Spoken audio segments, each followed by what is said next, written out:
di sana ada sebuah gundukan batu yang menurut saya batu itu tidak biasa. Berbeda dengan kondisi batu-batu di sekitaran sana. Sangat berbeda. Ini kok batunya aneh gitu. Batu apa ini gitu. Dan saya melihat ada dua cahaya yang saling berterbangan. Sebesar bola bekel berterbangan. Saya ikuti terus. Seperti bulatan api tapi tidak silau. Memang dari awal dalam berzikir kamu ungkapkan apa keinginan kamu. Dan saya itu doanya, ya Allah saya capek miskin. Ya Allah berikanlah saya kebaikan, keberkahan serta materi cukup untuk hidup kami. Itu doa saya. Mungkin itu langsung dijawab. Iya, mungkin langsung dijawab. Cuman Kang Ian nggak sadar kalau itu adalah sebuah jawaban. Iya, betul. Ternyata orang yang pernah membawa saya ke Belanda itu mewariskan seluruh hartanya ke saya. Oh begitu? Iya. Luar biasa itu kan. Nah itu. Jadi saya bilang ada kebaikan-kebaikan yang memang saya sulit untuk menceritakannya karena terlalu luar biasa.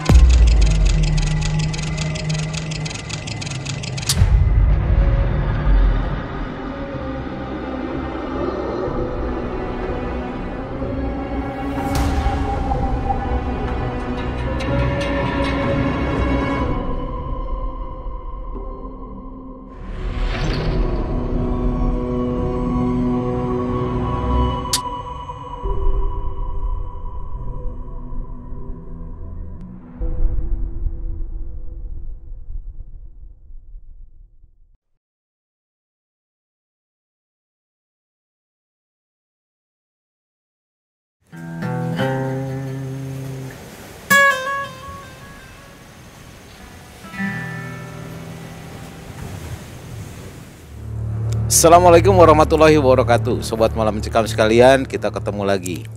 Kita berdoa semoga seluruh Sobat MM dalam keadaan sehat walafiat. Amin. Terima kasih sudah mendukung kita. Dan saat ini kita berada di seputaran Pangandaran ya Kang? Iya betul. Berada di seputaran Pangandaran. Kita akan mendengarkan sebuah kisah yang akan disampaikan oleh Kang Yayan. Blues. Berdasarkan pengalaman pribadi ya. Nyata.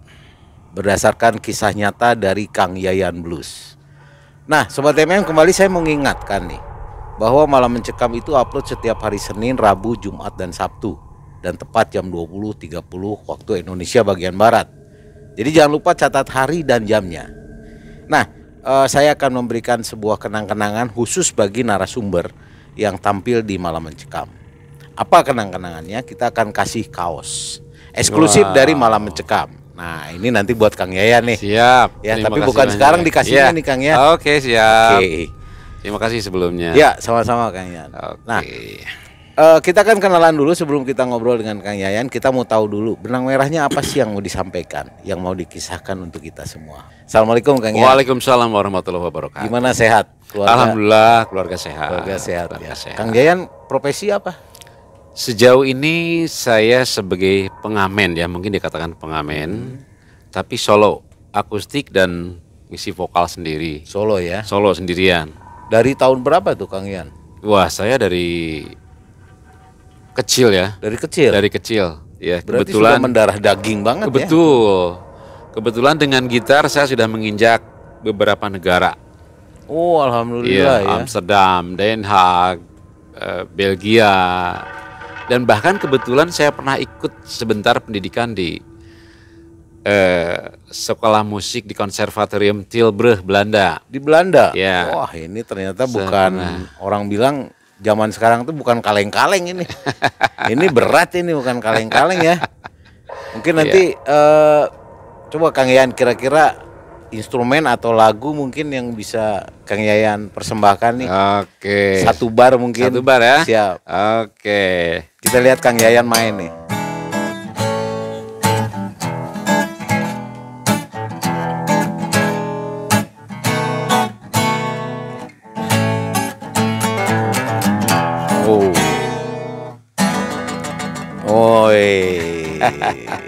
Ini musik apa nih? Blues. Funky blues. Funky blues. Ya, saya suka tempo yang funky. Iya, karena Kang Yayan memang terkenalnya juga Kang Yayan Blues. Betul. Karena memang sering bawain blues ya. Iya, saya sering dengan lick blues, tapi saya memainkan I play what I feel.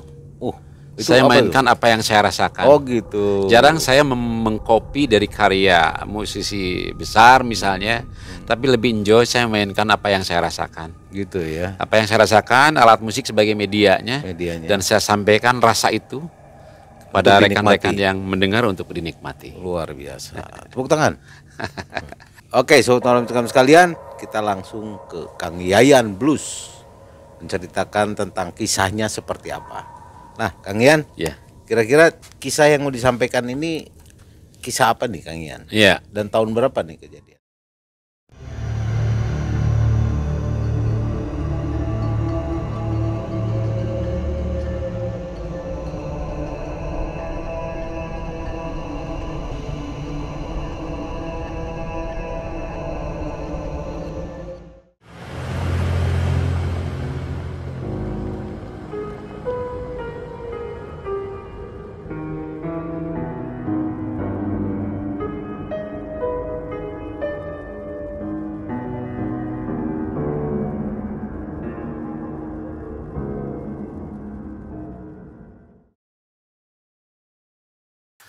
Awalnya dari program Padepokan itu ada program Napak Tilas. Jadi kalau dari tahun berapa nih, Kang Yayan? 5 tahun yang lalu, 5 tahun yang lalu ya, berarti kurang lebih 2017. ya sekitaran itu. Dari Pelabuhan Ratu ke arah Hotel Samudra di Pelabuhan Ratu yang terkenal itu. Lalu belok kanan, terus menyusuri pedesaan, pegunungan, dan akhirnya sampailah kami di hutan.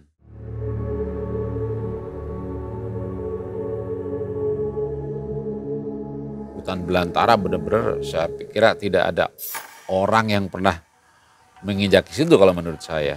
Lihat dari situasinya. Sebelum maghrib kami sudah sampai. Lalu kami sholat berjamaah maghrib di hutan berjamaah-jamaah lainnya. Dan setelah selesai sholat wajib, lalu masing-masing sholat sunat, berlanjut ke zikir bersama. Zikir bersama ya. Berapa orang tuh kurang lebih? Kurang lebih ada sekitar 25 orang. 25 orang. 25 orang ya. Itu dari berbagai kota ya. Termasuk dari Sumatera juga ada. Itu majelis zikir lah. Iya. Lalu semua berzikir, semua merunduk dan menunduk. Saya tiba-tiba ingin menengadah seperti ini. Tidak merunduk lagi, tapi tiba-tiba kepala ini seperti ada yang mengangkat aja seperti itu. Dan saya melihat ada 2 cahaya yang saling berterbangan. Sebesar bola bekel berterbangan, saya ikuti terus. Terus dia muter ke sekeliling gitu.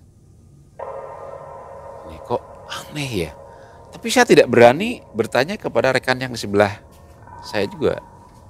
Karena masing-masing sedang fokus. Serius berzikir. Kondisi gelap waktu itu. Gelap, di hutan.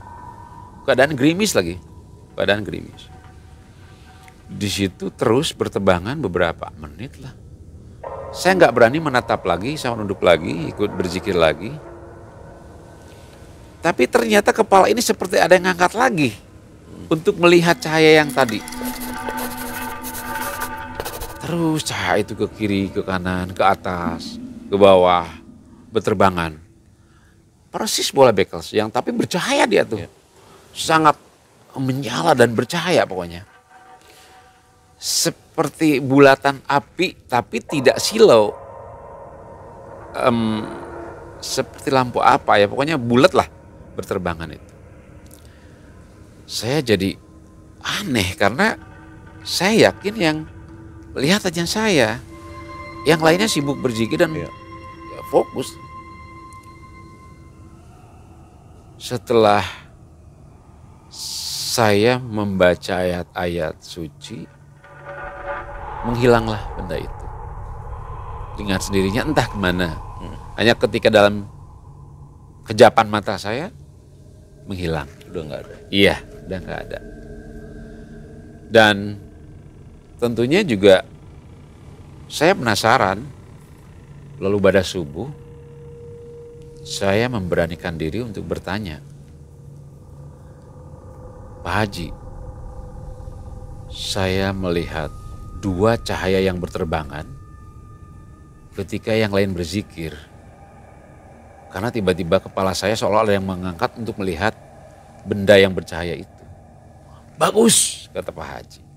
Ini luar biasa. Semua jamaah berharap melihat sesuatu yang aneh di sini. Termasuk itu banyak dari luar kota, banyak dari luar Jawa.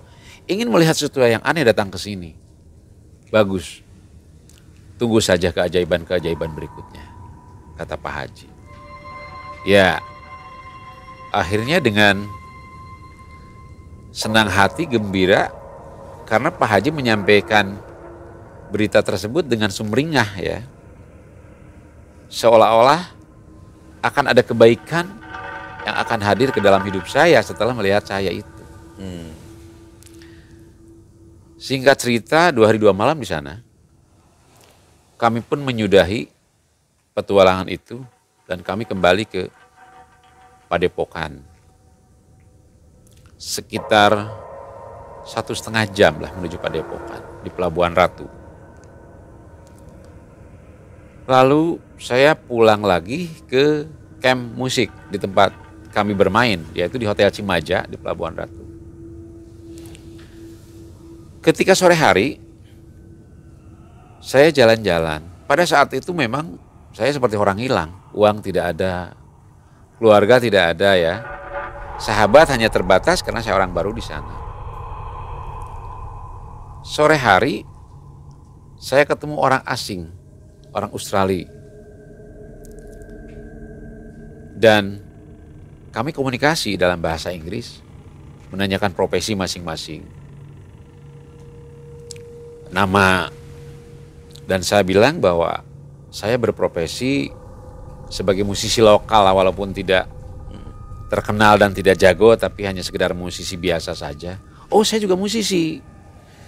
Di sini saya sedang mencari ombak-ombak bagus untuk surfing, tapi sekaligus saya sedang menggali musik-musik yang ada di Indonesia, kata orang yang dari Australia itu. Akhirnya saya diundang ke hotel. Karena dia antusias ketika saya bicara seorang pemusik, dia antusias untuk mengundang saya ke hotel. Begitu di hotel, banyak peralatan musik yang hebat-hebat, membawa dari Australia itu. Saat itu juga dia menawarkan pekerjaan ke saya. Kalau gitu kamu bisa jadi guru bahasa Indonesia saya, dia bilang. Dan mengiringi lagu-lagu saya. Nanti saya kasih tahu musiknya seperti apa. Dari saat itu, seolah-olah hampir seperti nama kontrak ya, saya seperti dikontrak sama beliau. Akhirnya, kontrak pun terjadi. Jadi benar, seperti yang Pak Haji katakan sama saya, ketika saya melihat dua cahaya itu, ada kebaikan yang akan hadir dalam hidup kamu, kata Pak Haji, pemimpin jamaah waktu itu. Ya, tidak selang berapa lama setelah dari gunung tersebut melihat cahaya itu, saya mendapat job yang di luar dugaan sama sekali. Ketemu orang bule di situ juga bagi saya ini luar biasa. Akhirnya saya dikontrak. Dia bahasanya bekerja sama dia.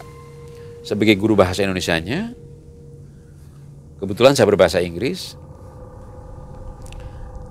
Sebagai pengiring musiknya. Bule itu ternyata sudah dapat lagu dari Kang Dul Sumbang di Bandung. Saya dikasih lagu sama Kang Dul Sumbang, kata si bule itu. Ini lagunya. Luar biasa ini. Saya pelajari dan saya mengiringi lagu dari Kang Dul itu dan luar biasa.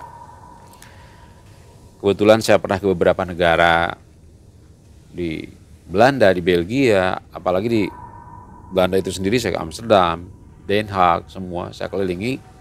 Saya ikut grup drum band dulu di sana.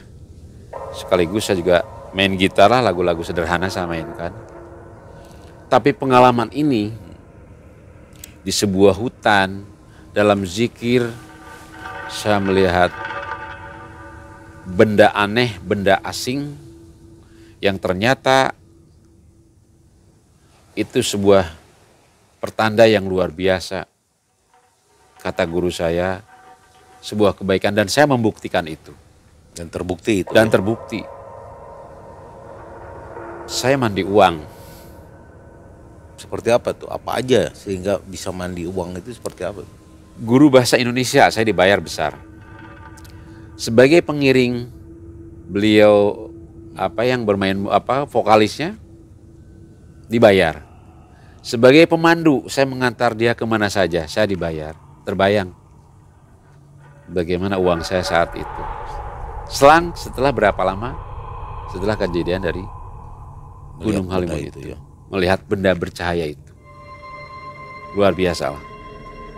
Sampai-sampai saya bisa membeli apa yang saya butuhkan. Misalnya gitar bagus, Ya. tabungan dan lain-lain. Terus sempat ke luar negeri itu gimana? Ya. Ketika saya keluar negeri, nah di sini bahwa kalau kita ingin membantu seseorang jangan pernah melihat makhluk apa, siapa, bangsa apa, agama apa. Siapapun perlu dibantu. Saya melihat orang tua yang sudah sangat sepuh di pelabuhan Cilacap membawa koper. 2 koper itu menurut saya sangat berat untuk pria seusia beliau. Lalu saya menawarkan jasa, boleh saya bantu untuk membawa koper itu? Saya tidak minta bayaran, saya bantu. Saya bantu dari pelabuhan menuju mobil travel jurusan Cilacap, Jogja. Setelah saya bantu, kita bercerita panjang lebar dari perjalanan Cilacap, Yogyakarta. Setelah sampai Yogyakarta, ya sudah, kamu jadi kurir saya aja. Untuk bekerja di saya saja. Dan akhirnya saya bekerja membawa barang-barangnya dari Jogja ke Bali. Setelah di Bali, lalu saya ditanya, "What are you going to do for your future?" "I think I want to be a musician." "No, you can get to university like law, to be a lawyer, to be an economic. So you will have good future," dia bilang. Saya bilang, "I love music than everything in my life. I love music." "Okay, if that's your choice." Ya. Yeah. Akhirnya saya pulang duluan ke Pangandaran untuk membuat paspor.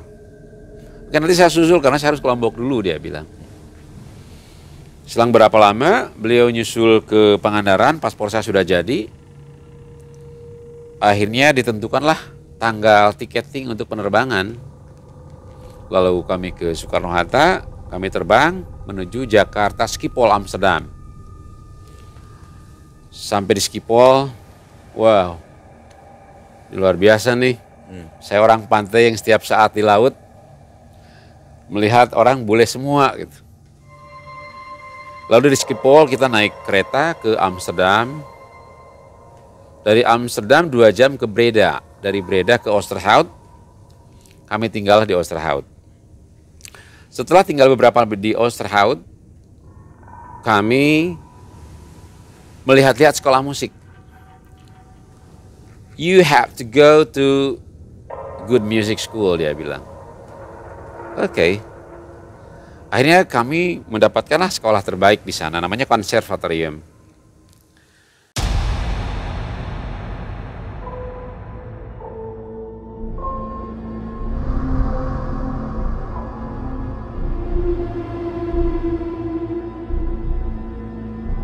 Ada 2 cahaya yang saling berterbangan, sebesar bola bekel, sangat menyala dan bercahaya pokoknya. Seperti bulatan api tapi tidak silau. Saya belajar sana. Tapi kendalanya di visa. Saya belum membuat visa mahasiswa. Jadi saat itu kami masih pakai visa turis ya. Akhirnya saya harus kembali ke Pangandaran. Terbanglah kami dari Pulang lagi. dari Amsterdam, Jakarta. Amsterdam, Jakarta.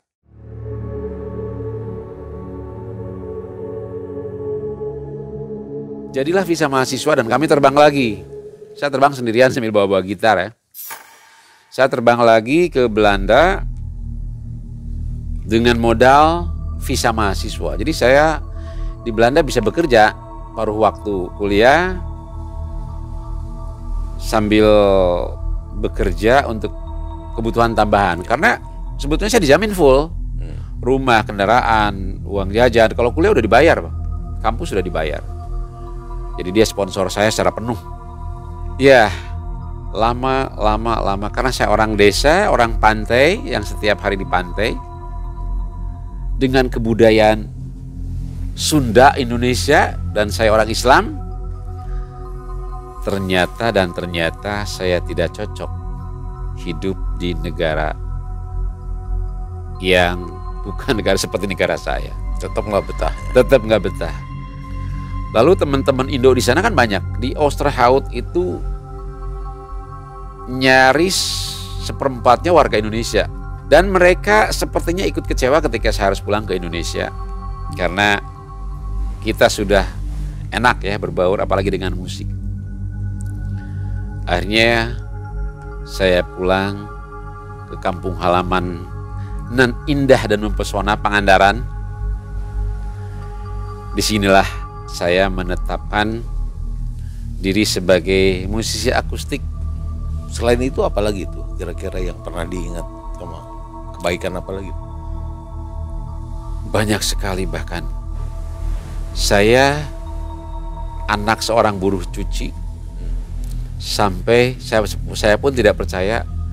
Tiba-tiba saya punya sertifikat, saya punya losmen 9 kamar. Ternyata orang yang pernah membawa saya ke Belanda itu mewariskan seluruh hartanya ke saya. Oh begitu? Iya. Luar biasa itu kan. Nah itu. Jadi saya bilang ada kebaikan-kebaikan yang memang saya sulit untuk menceritakannya karena terlalu luar biasa. Saya anak tukang cuci, anak pantai. Tiba-tiba punya warisan dari orang lain ya yang tidak saya kenal gitu. Sertifikatnya sudah nama saya bahkan. Rezeki yang tidak diduga-duga. Rezeki yang tidak diduga-duga. Ajaib sekali. Tapi waktu terus bergulir, di mana saya hampir tidak tahu tempat berpijak saya agama apa, suku apa, orang mana hampir saya lupakan karena terlalu lama saya bergaul dengan orang Barat pada akhirnya. Nah, Kang Yan, ada yang saya mau tanyakan ini. Iya. Ketika waktu masuk ke hutan yang sama sekali belum dijamah. Betul. Itu kondisi gambarannya seperti apa sih? Apakah memang banyak pohon-pohon menyeramkan atau gimana? Sangat menyeramkan. Hanya di sana ada sebuah gundukan batu yang menurut saya batu itu tidak biasa. Berbeda dengan kondisi batu-batu di sekitaran sana. Sangat berbeda. Ini kok batunya aneh gitu. Batu apa ini gitu. Tapi ketua tim saat itu, nanti juga kamu tahu katanya, tidak memberikan secara gamblang ini batu apa sih sebetulnya. Ternyata tujuan ke gunung itu ke batu yang mirip petilasan itu. Di situ kalau menurut Pak Haji ada seorang aulia di masa lalu di situ. Jadi Pak Haji guru saya juga mendapatkan tempat itu dari mimpi. Dari mimpi. Karena saya yakin bahwa tempat itu belum dijamah. Jadi jarak antara ketika pertama masuk ke hutan tersebut sampai ketemu batu itu berapa panjang jarak? Untuk mendakinya saja kurang lebih 1 jam. Mendakinya. Dan nggak ada jalan setapak? Nggak ada, itu kan buat jalan mendadak ya, pakai golok. Hanya kok kok bisa di tempat seperti ini? Kalau dari kata muridnya Pak Haji dari mimpi dapat tempat ini katanya. Ini kan ya luar biasa, yang pada akhirnya saya menemukan keanehan-keanehan itu. Suasana menyeramkan. Wah, suasana serem, asli serem. Nah, kayaknya kan yang lain tuh mungkin dengan doa masing-masing, masing-masing. zikir masing-masing gitu ya. Kita nggak tahu ya mereka berdoa apa, zikir apa. Kalau Kang Yayan waktu itu apa nih? Doanya. Doanya tuh saya apa bilang, tuh? ya Allah, saya capek miskin. Saya lelah. Sekiranya saya tidak miskin, saya yakin saya bisa berbagi dengan yang lain. Ya Allah, berikanlah saya kebaikan, keberkahan, serta ya materi untuk kehidupan kami, untuk kehidupan saya. Itu doa saya. Ya, itu berulang-ulang terus. Iya, berulang-ulang. Karena memang lama ya waktu berzikirnya. Iya. Diseling lagi la ilaha illallah ya. La ilaha illallah, la ilaha illallah, la ilaha illallah. Sambil ada keinginan ya. Iya, jadi doa itu. memang dari awal dalam berzikir kamu ungkapkan apa keinginan kamu dari masing-masing jamaah. Silahkan ungkapkan keinginan kamu. Dan saya itu doanya, ya Allah saya capek miskin. Ya Allah berikanlah saya kebaikan, keberkahan, serta materi cukup untuk hidup kami. Itu doa saya. Dan tiba-tiba kepala saya yang ngangkat. Mungkin itu langsung dijawab. Iya, mungkin langsung dijawab. Cuman Kang Ian nggak sadar kalau itu adalah sebuah jawaban. Iya, betul. Maka ditanyakan ke Pak Haji. Iya, ditanyakan ke Pak Haji. Bagus itu. Semua jamaah ingin melihat sesuatu yang aneh dan hanya kamu. Bersyukurlah. Begitu. Nah, Kang Ian setelah melihat dua cahaya tersebut, banyak efek yang terjadi ya. Kebaikan-kebaikan dalam hidup. Iya. Seperti yang Kang Ian bilang tadi, mandi uang. Iya. Nah, bagaimana dengan ketaatan, kedekatan Kang Ian dengan Allah Subhanahu wa taala? Apa itu semakin rajin atau semakin berkurang? Pada akhirnya saya percaya sebuah kalimat, ketika manusia bermandikan harta, maka otomatis akan ada perubahan akhlak. Dan itu terjadi pada diri saya. Ketika saya semakin banyak uang, saya ternyata lupa diri. Bahkan saya tidak komunikasi dengan baik dengan anak-anak, dengan istri, dengan keluarga, dengan ibu, dengan ayah. Sampai begitu ya? Bahkan ayah saya sampai kecewa sampai meninggalnya. Karena kekeliruan saya. Padahal awalnya kata orang, seorang baik katanya. Tapi ketika harta menghampiri, banyak perubahan dalam diri saya yang nyaris bahwa seorang Yayan bukan ini. Berbeda sekali, keangkuhan di sana. Uang membawa perubahan akhlak kepada manusia dan itu saya alami itu. Sadar itu ketika semuanya diambil lagi sama Allah yang Maha Kuasa. Semua tidak tersisa. Tidak 1000 perak pun tersisa. Hanya gitar tadi yang gitar pun menemani. Itu dikasih sama seseorang. Tidak sepeser pun. Saya mengecewakan orang tua saya mengecewakan keluarga saya mengecewakan banyak orang dari perubahan akhlak saya dikarenakan saya mandi uang. Dan ternyata ketika saya menyesali apa yang saya lakukan dalam hidup ini, memohon diri, menafakuri diri kehidupan ini, ternyata ketika kita satu menyayangi ibu, menyayangi ayah dan berdoa untuk ayah sekalipun beliau sudah tidak ada dan mendoakan. Dan yang paling nikmat adalah ketika bisa menangis tengah malam. Memohon kepada Allah yang Maha Kuasa. Dan saya merasakan betapa setiap tetes air mata itu sebuah keindahan. Ini yang saya alami saat ini. Saya tidak lagi menyentuh alkohol sudah beberapa tahun. Dulu tiap malam, siang malam, rumah warisan itu saya jadikan guest house, tempat bule nginep di rumah saya. Gaya hidup barat, orang barat, saya lakukan sepenuhnya. Seperti apa orang barat saya lakukan. Apa yang orang barat makan saya lakukan. Apa yang orang barat minum saya lakukan. Dan apa yang orang barat lakukan saya lakukan. Masya Allah waktu itu. Tapi Masya Allah saya sekarang seperti manusia yang paling kaya. Luar biasa. Saya seperti manusia yang terlahir kembali menjadi orang yang paling bahagia di dunia. Memeluk istri saya, saling mengingatkan bangun pagi.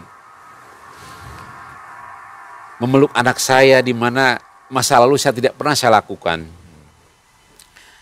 Bermain musik dinikmati dan saya mensyukuri. Dan saya bahagia sekarang.